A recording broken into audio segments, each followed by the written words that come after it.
اللہ تعالیٰ کا فرمان وَهُوَ مَعَكُمْ أَيْنَمَا كُنْتُمْ، وَهُوَ اور وہ، یہ ہوا ضمیر ہے غائب کی اور یہ لوٹ رہی ہے اللہ کی طرف، اللہ تعالیٰ کی طرف، اور وہ یعنی اللہ تعالیٰ معکم ساتھ ہے تمہارے، اور وہ ساتھ ہے تمہارے اینما کنتم جہاں بھی ہو تم، جہاں بھی ہو اللہ تعالیٰ تمہارے ساتھ، زمین کے اوپر ہو، زمین کے اندر ہو، فضاؤں میں ہو، الغرض کسی کونے میں ہو، اللہ تعالیٰ تمہارے ساتھ۔ واللہ بما تعملون بصیر، اور اللہ تعالیٰ جو تم عمل کرتے ہو بصیر دیکھنے والا ہے۔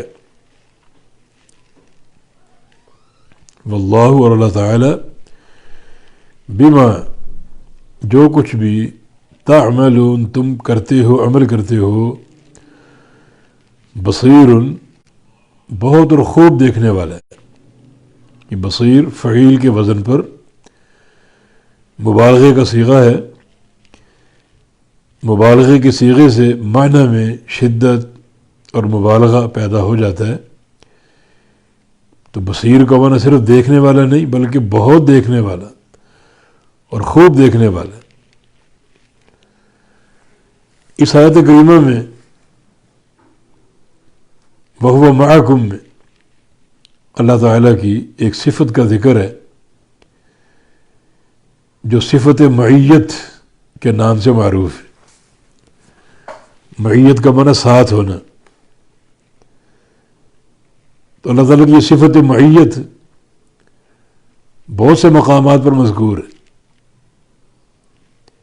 جس پہ ہمارا ایمان ہے۔ معیت کا معنی ساتھ ہونا، اور اللہ تعالیٰ کی ایک صفت اور بے شمار دلائل سے ثابت ہے، اور وہ ہے اس کا اوپر ہونا۔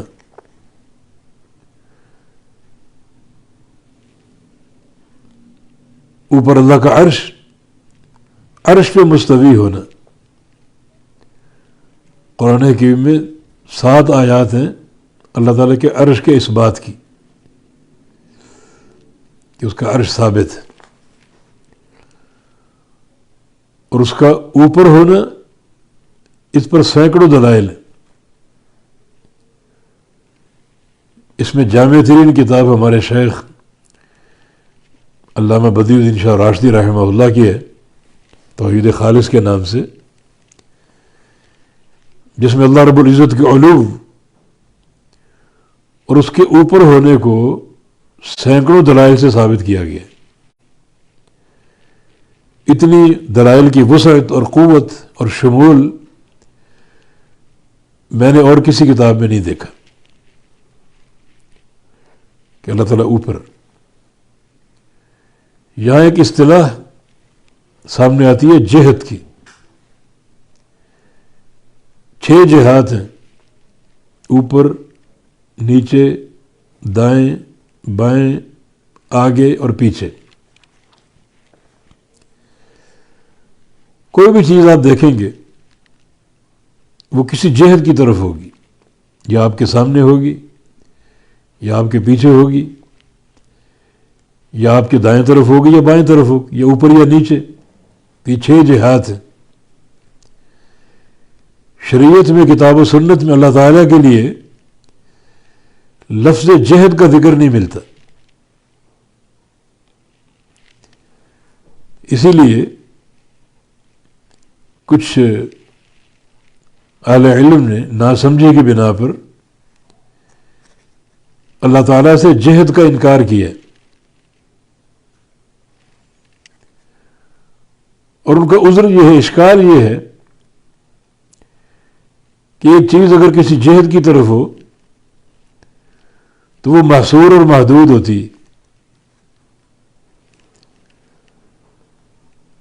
اب ایک چیز میرے سامنے میں دیکھ رہا ہوں تو یقیناً میں اس کے پیچھے ہوں، اس کے دائیں طرف بھی کچھ ہے، بائیں طرف بھی کچھ ہے، آگے بھی کچھ ہے، اوپر بھی کچھ ہے، تو وہ چیز محصور ہو گئی. تو اللہ تعالیٰ کے لیے لفظ جہد کا اطلاق اور استعمال اس اشکال کا باعث ہے کہ اللہ تعالیٰ کو مخلوقات نے گھیرا ہوا ہے. پہلی بات یہ کہ لفظ جہد کتاب و سنت میں اللہ تعالیٰ کے لیے ثابت نہیں ہے. جو اس کی صفات ہیں اس کی 3 قسمیں. ایک صفات کمال، اللہ تعالیٰ ہر کمال کا مستحق ہے. دنیا میں جو بھی کمال ہے اللہ اس کا مستحق ہے، وہ اللہ کے لائق ہے. اور ایک ہے صفات نقص، کوئی کمی، کوئی عیب، اللہ ہر عیب سے پاک ہے. یہ سبحان اللہ اور الحمدللہ ان دونوں قسم کی صفات کی بنیاد ہے. سبحان اللہ میں تمام صفات نقص کی نفی ہے، الحمدللہ میں تمام صفات کمال کا اس بات ہے. یہ 2 قسمیں ہو گئی. اللہ تعالیٰ جو صفات ثابت ہیں وہ صفات کمال ہے اور اللہ کا مستحق ہے. جن صفات کی نفی ہے وہ نقص ہے، اللہ ان سے پاک ہے. تیسری قسم ایسی صفات جو اللہ کے لیے ثابت نہیں ہے، کتاب و سنت میں ان کا ذکر نہیں ہے، تو اس کا کیا کریں؟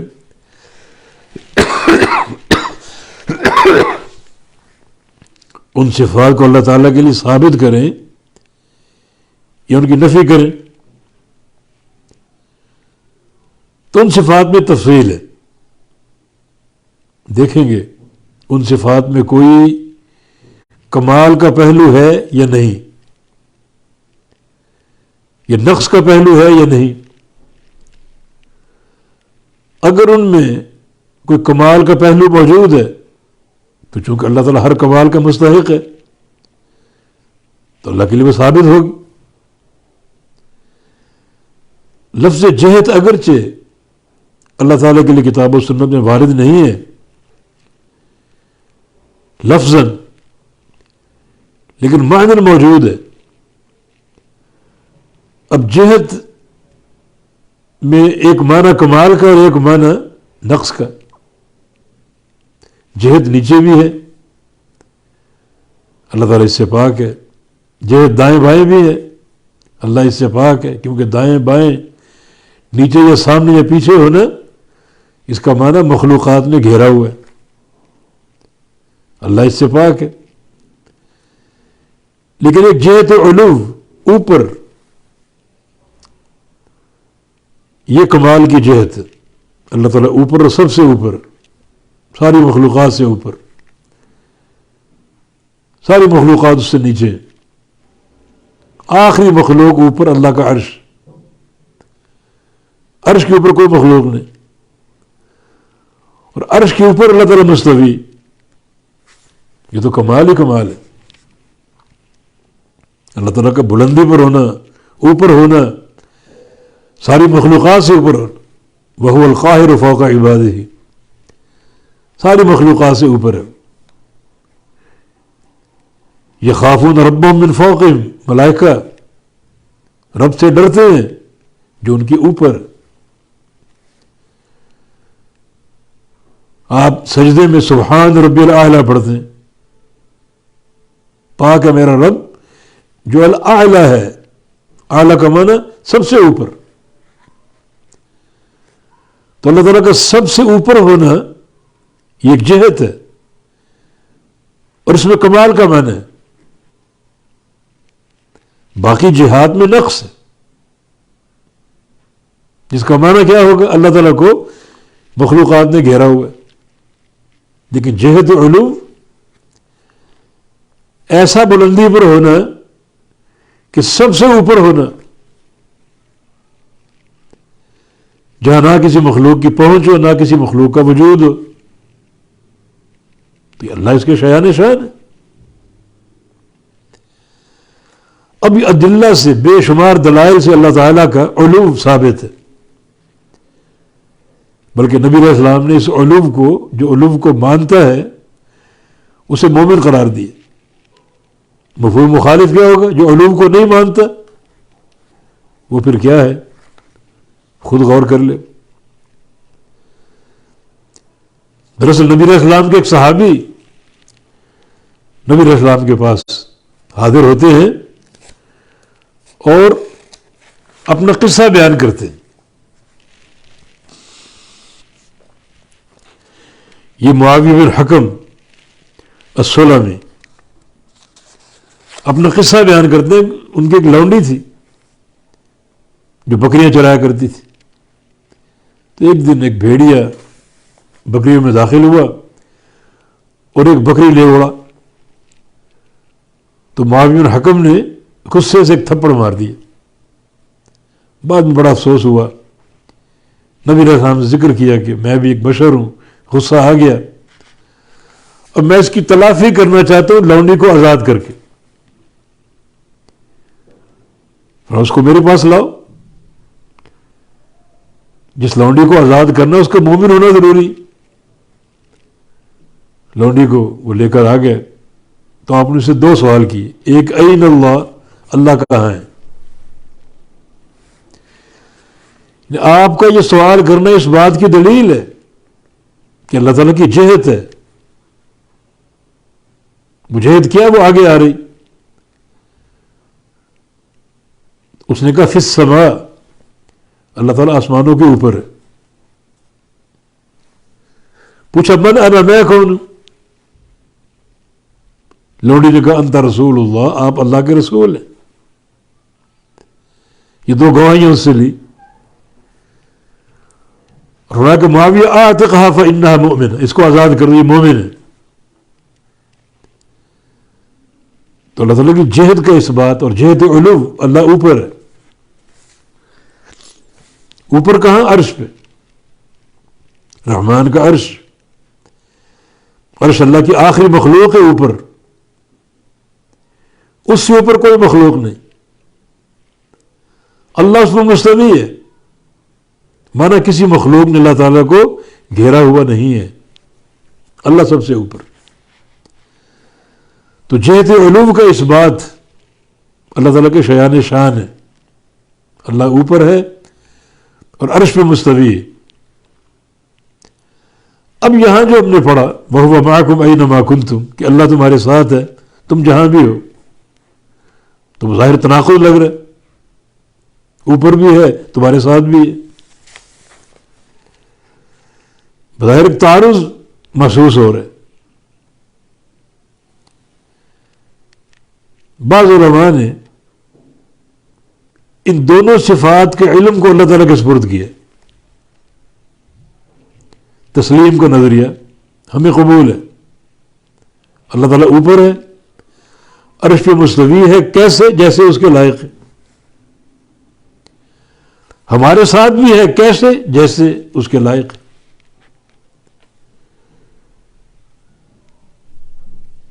ان دونوں صفات میں تسلیم اور تفویض کا نظریہ جیسے اس کے لائق ہے. کتاب و سنت سے وہ بھی ثابت اور یہ بھی ثابت. کتاب و سنت سے اس کا اوپر ہونا بھی ثابت ہے، عرش پہ مستوی ہونا بھی ثابت ہے، اور ہمارے ساتھ ہونا بھی ثابت ہے. ہمارا اس پر بھی ایمان ہے، اس پر بھی ایمان ہے. کیفیت کیا ہے؟ وہ اللہ کے سپرد ہے. اللہ بہتر جانتا ہے.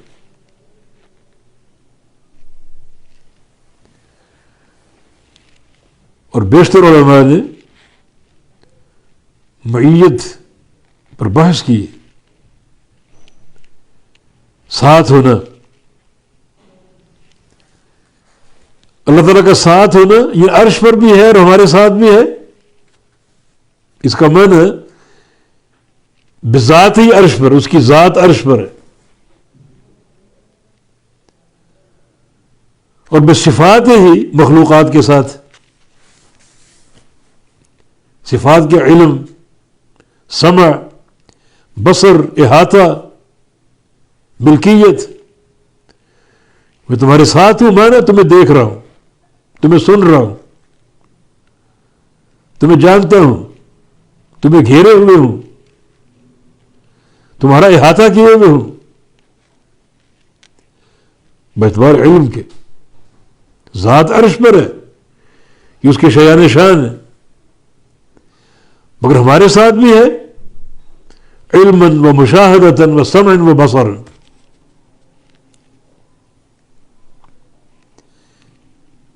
اور اس کو معیت عامہ بولتے ہیں.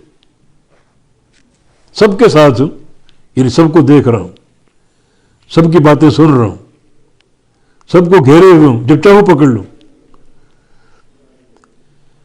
سن رہا ہوں، دیکھ رہا ہوں، سن رہا ہوں، جان رہا ہوں، ہر چیز، تاکہ قیامت کے دن تم سے حساب لوں اور تمہارے اعمال کا بدلہ دوں.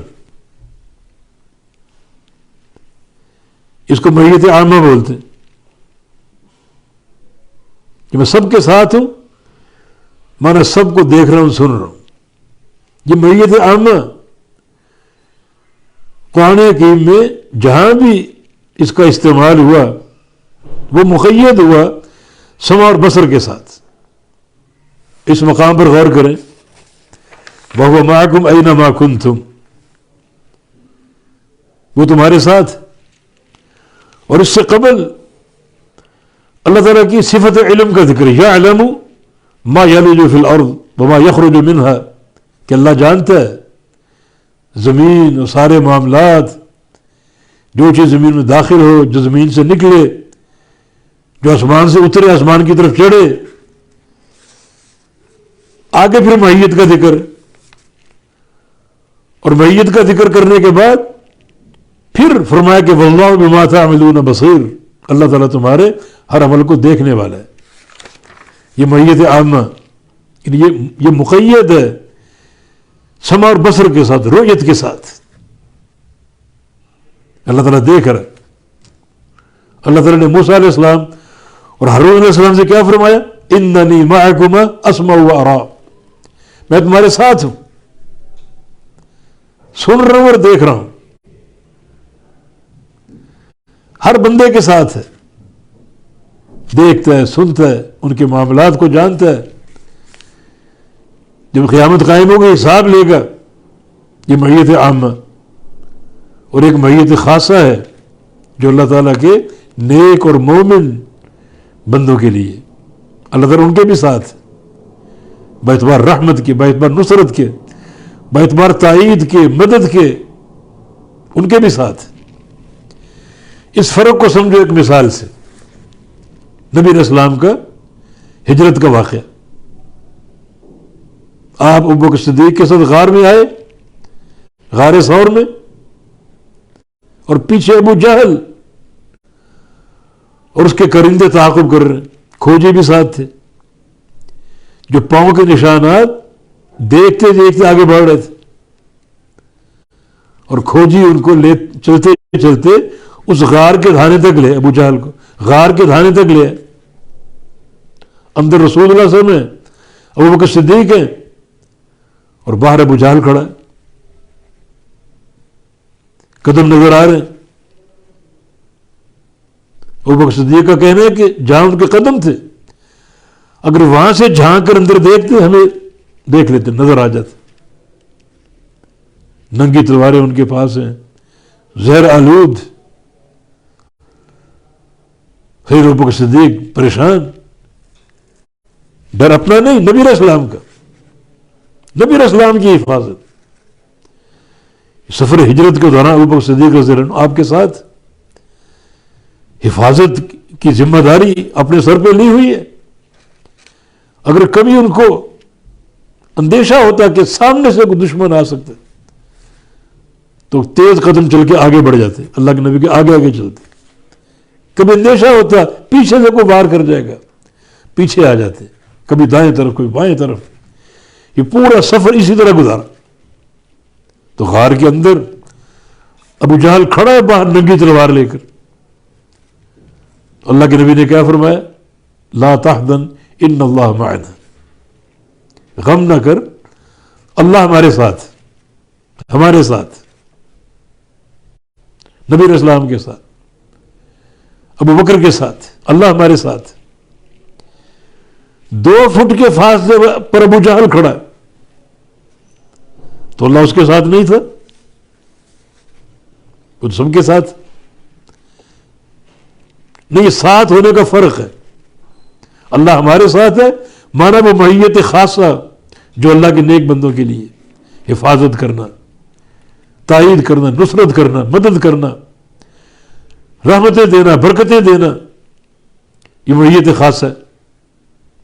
اس معیت کے مطابق ابو جہل کے ساتھ نہیں، رحمت کا مستحق نہیں ہے، نصرت کا مستحق نہیں ہے، وہ ہم ہیں. لیکن جو معیت عامہ اس کے مطابق ابو جہل کے ساتھ دیکھ رہا اس کی حرکتیں، باتیں سن رہے اس کی، اور قیامت کے دن جزا اور سزا قائم ہوگی. تو یہ معیت خاصہ اور معیت عامہ.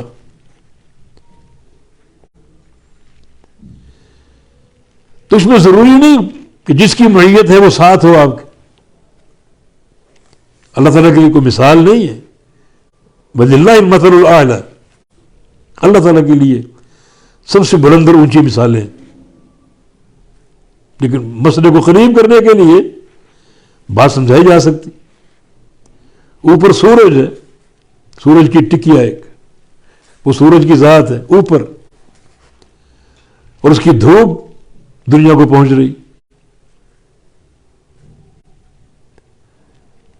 اوپر سورج ہے، نیچے اس کی دھوپ ہے.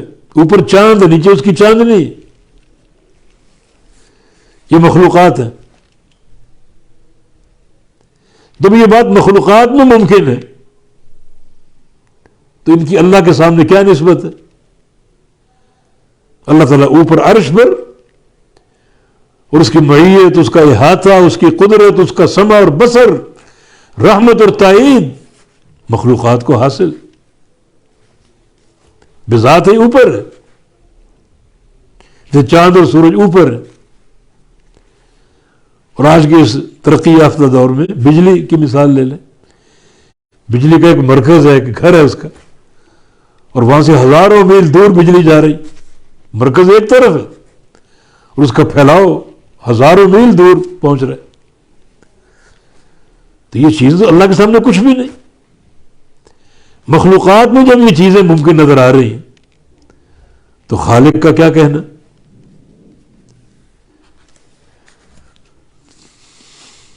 یہ ہے وہ خلاصہ جو سلف کا ایک عقیدہ اس صفت کے تعلق سے کتاب و سنت کے دلائل سے ہمیں حاصل ہوتا ہے.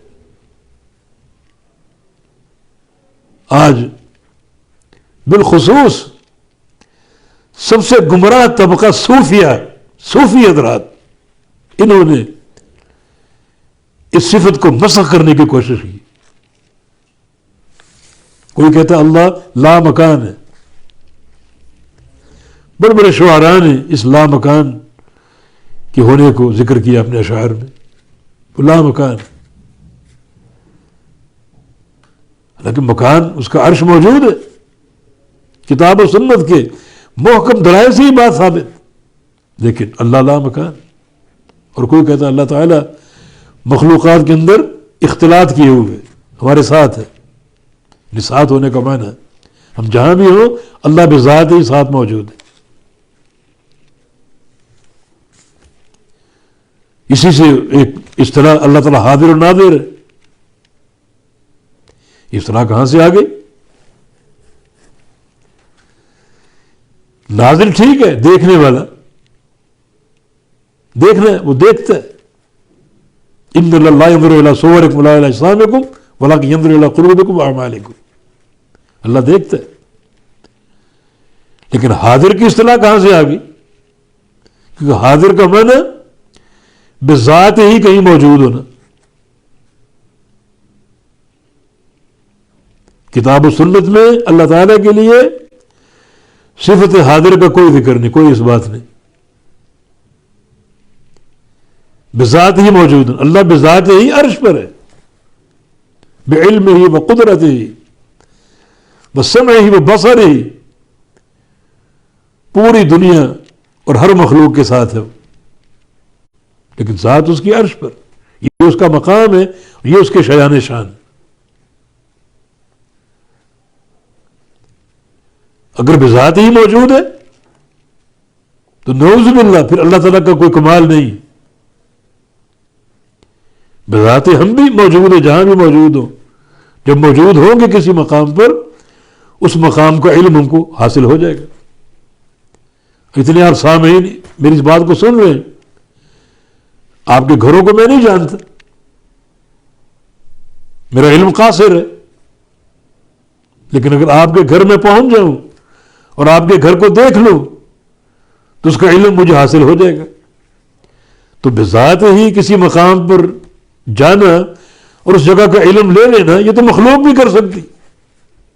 اصل کمال کیا ہے کہ وہ ذات عرش پر کتنی بلندی پر، اور کوئی ایک گوشہ کوئی ایک ذرہ اس سے پوشیدہ نہیں، ورنہ کسی مقام پر بذات ہی حاضر ہو کر موجود ہو کر تو علم ہم بھی لے سکتے. اللہ تعالیٰ کا کیا کمال ہوا. پھر یہ حاضر کی صفت جو ہے اس میں تواضع ہے، جھکاؤ ہے، اس میں جھکنا. اللہ تعالیٰ کے لیے تواضع نہیں ہے، اس کے لیے کبر ہے، بڑائی بڑائی اس کی تقسیم ہے. یہ سارا تکبر اللہ کے لیے اور ساری تواضع مخلوقات کے لیے. الکبریاء اور ردائی والعز و ازاری، حدیث قدسی صحیح مسلم میں اللہ فرماتا ہے کہ تکبر میری چادر. یہ زینت اللہ تعالیٰ کی، مخلوق کی زینت تواضع ہے. ما تواضع احد للہ الا رفعہ اللہ. کہ جو بندہ، جو مخلوق اللہ کے لیے جھک جائے اور تواضع اختیار کرے، اللہ اس کو ضرور بلندی عطا فرمائے گا. تقسیم ہے یہ. رب تعالیٰ کے لیے کبر ہے، بڑا ہونا، تکبر، مخلوقات کے لیے تواضع. اور حاضر میں تواضع ہے. شاگرد ادب سے کہتا حاضر جناب، بلکہ بعض اوقات ذلت کے معنی میں ہی عدالتیں قائم ہوتی ہیں تو جج تشریف لے آیا اور ملزم بھی حاضر، مجرم بھی حاضر. تو ملزم اور مجرم اس کو حقارت سے ذکر کرتے ہیں، وہ حاضر. تو ایسا لفظ اللہ تعالیٰ کے لیے ثابت کرنا جس میں تواضع ہو، چھوٹا پن ہو اور بعض اوقات تذلیل ہو، اللہ کے شایان شان ہے یہ صلاح غلط.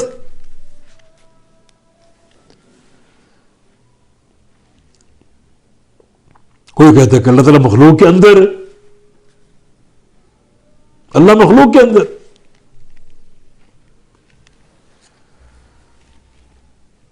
یعنی مخلوق کے اندر حلول کر جاتے ہیں. وہ خالق ہے، مخلوق کو پیدا کر کے مخلوق میں داخل ہو جاتے ہیں. اب وہ مخلوق بھی ہے، رب بھی ہے، مخلوق بھی ہے اور خالق بھی ہے، مربوب بھی ہے اور رب بھی ہے.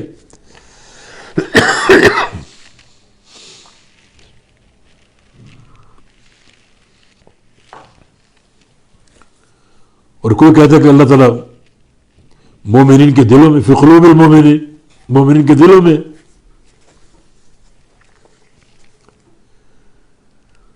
وہ ایک شاعر یعنی پنجابی زبان کا، ٹا دے مسجد، ٹا دے مندر، ٹا دے جو کچھ ٹہندا، کسے بندے دا دل نہ ٹاویں، رب دلاں وچ رہندا. لعنت ہو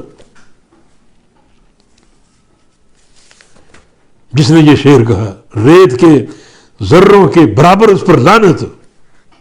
رب کا مقام نہیں، رب عرش پر، یہ اس کا مقام، یہ اس کے شان شان.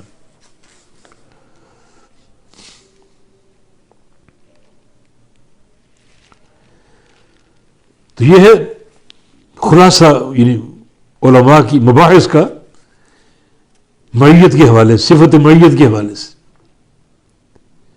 اللہ تعالیٰ کا علوم بھی ثابت ہے اور بندوں کے ساتھ ہونا بھی ثابت ہے. یا تو یہ دونوں معاملے اللہ کے سپرد ہیں. ہمارا ایمان ہے وہ عرش پہ مستوی ہے، بلندی پر ہے، کیفیت وہ جانتے ہیں، مخلوقات کے ساتھ بھی ہے، کیفیت وہ جانتے ہیں. اور یا پھر معیت سے مراد اللہ تعالیٰ کا ادراک، اللہ تعالیٰ کا سمع اور بصر، اللہ تعالیٰ کا احاطہ کرنا، یہ تعویل نہیں ہے، یہ استعمال، یہ اطلاق لغت عرب میں موجود ہے. اور بھی کہا کرتے ہیں سرت اللیل والقمر معی، رات بھر چلتا رہا میں اور چاند میرے ساتھ ساتھ. اب چاند تو اوپر ہے، یہ چاند کی چاندنی، چاند میرے ساتھ ساتھ، یعنی چاند کی ٹکیا تو اوپر ہے، اس کی چاندنی آپ کو احاطہ کی ہوئی، آگے بھی چاندنی، پیچھے بھی، دائیں بائیں بھی. اللہ تعالیٰ کی مثال یہ بیان نہیں کر رہا میں، للہ المثل الاعلی، لیکن ایک فہم تو ہے نا، مخلوق میں یہ چیز موجود ہے، اس کی ذات کہیں پر ہے، صفات کہیں پر ہے. تو اللہ کی ذات عرش پر، عرش معلیٰ پر، اور اس کی صفات، اس کا علم، اس کی قدرت، سمع و بصر، اس کا احاطہ پوری دنیا کو گھیرے ہوئے. اور اگر معیت خاصہ ہو جیسے کہ کئی مقامات پر ہے تو وہ معیت باعتبار تائید کے، نصرت کے، باعتبار مدد کے، باعتبار رحمت کے.